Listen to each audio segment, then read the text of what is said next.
Hey folks, welcome back to SC Haulers. I'm Sacks of Wine, and today we're diving into every industrial related change and fix from the 4.1.1 PTU cycle. Whether you're a miner, a hauler, or logistics nerd like me, this patch quietly brings some massive improvements to the professions and a few lingering bugs that you'll want to avoid. As of today, May 13th, CIG announced they're likely to push 4.1.1 to the live servers, so if you've been holding off on hauling or refining until the bugs were squashed, this is the moment you've been waiting for. So let's break it all down. Let's get into this haul. We'll start with the haulers. The Argo RAFT saw a major overhaul this patch. Its cargo system was redesigned from the 3 separate arm system to a unified grid. So now you have 192 SCU on the unified grid that allows you to hold 632 SCU containers. It's double its previous capacity, and it brings it more in line with the way cargo loading works across the board now. Along with that, its previous tractor beam, like rail tractor beam, has been replaced, and the tractor beam got moved to the rear right leg. Not my favorite spot for the tractor beam, but it is a nice improvement from where it was previously. On top of that, freight elevators across Stanton and Pyro were finally polished and debugged in the last few builds. Boxes weren't transferring properly, elevators had no collision, or cargo disappeared if you backed out too early. Those issues now appear fixed. Let's talk mining. Previously, the only reliable way to refine your ore was to store your mining ship directly at a refinery station, then go to the refinery terminal, create an order. Once the job was complete, you'd need a separate cargo ship available at the same station to load the refined order onto the ship. And while that worked for a very long time, there were still some bugs even involved with that, even though it was such a long-lasting system. And everybody just wanted to be able to store their cargo at the station they refined it at. And it wasn't until this patch that they finally got it. Now you can mine into ore pods, store them in a ship like a C2, a Caterpillar, the Raft, travel to any refinery, transfer those pods into the local inventory. Not only can you store the pods, and the ore pods are fixed now on the cargo grid, hallelujah, you can send them down to freight elevator and start a refinery job directly from the local inventory. That is huge. That means you can stay out and mine way longer, and you could be out there mining for hours and just transfer ore bags from your C2, from your Caterpillar, from your Raft, from your C1, from your Zeus, whatever you got ore bags on, transfer them from that ship to your ore or your mining ship and just stay out there for hours, and then come back, throw them all down the freight elevator, start a refinery order, call it a day. Making money. That's huge. And then once your refinery order is done, have it all sent to the local inventory without having to worry about a cargo ship.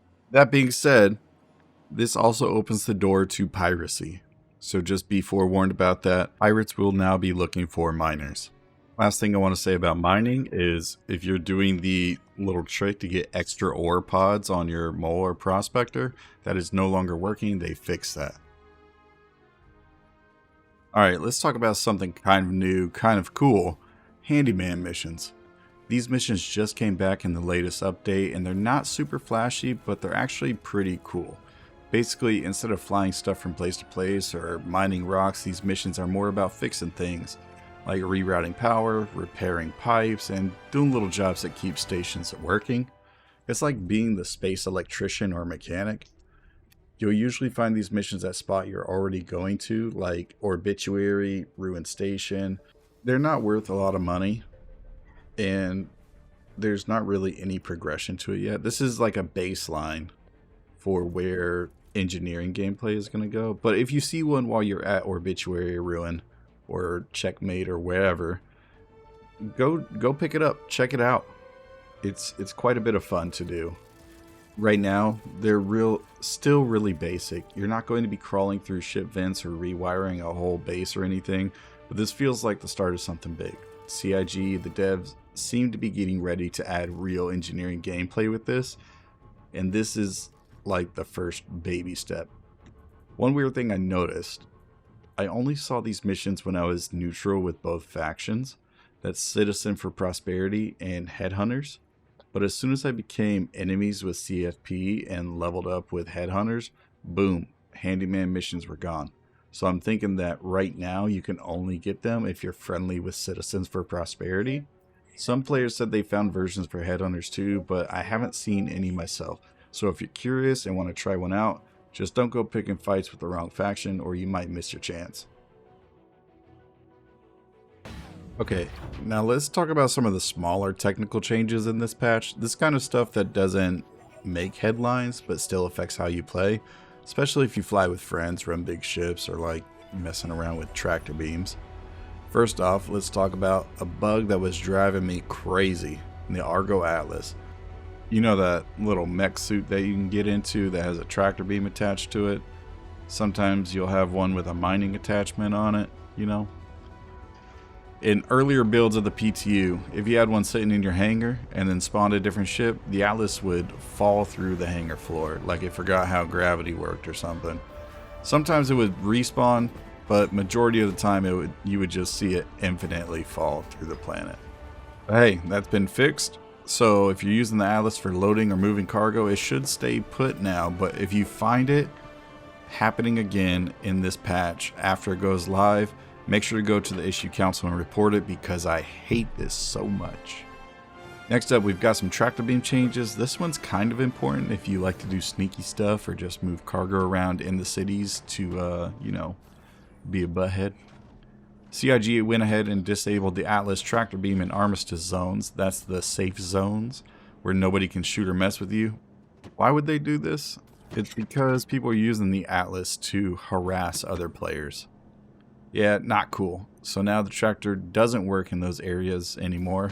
They also made the armistice zone at Area 18 a lot bigger, especially around the big display Idris that's part of Invictus.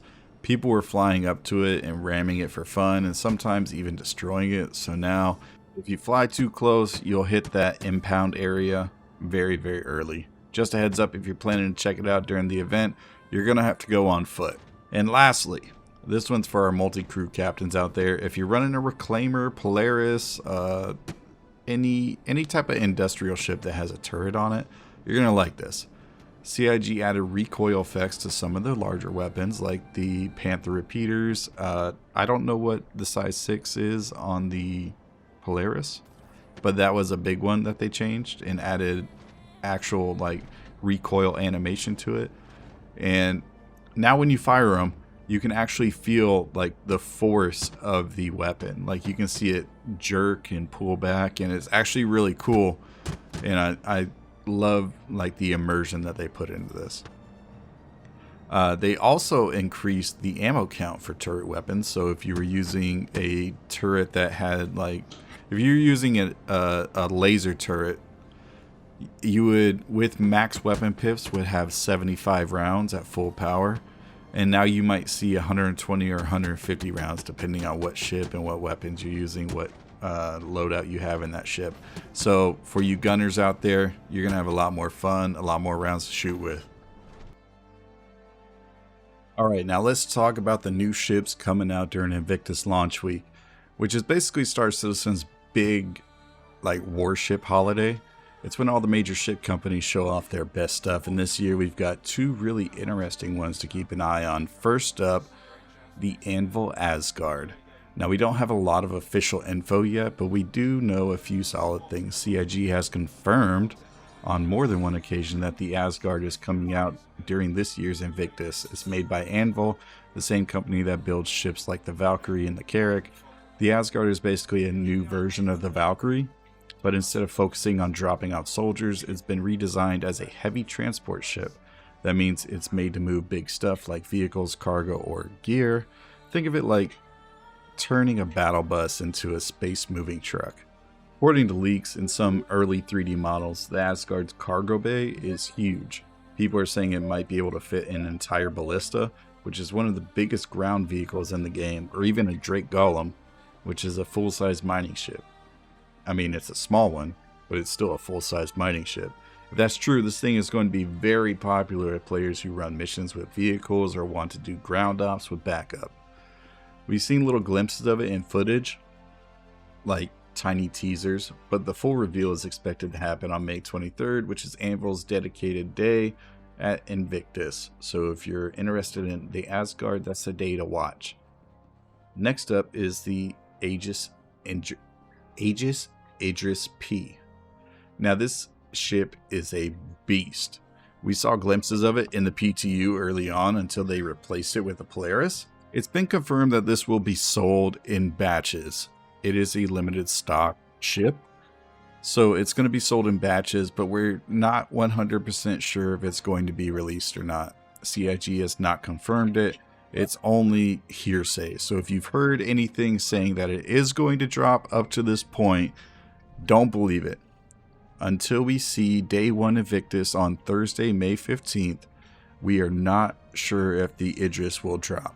If you're thinking about using the Idris for cargo hauling though, I personally wouldn't recommend it, because eventually you will have atmospheric conditions to worry about, and the Idris is going to be so heavy, and then you load it up with cargo, it's going to be even heavier.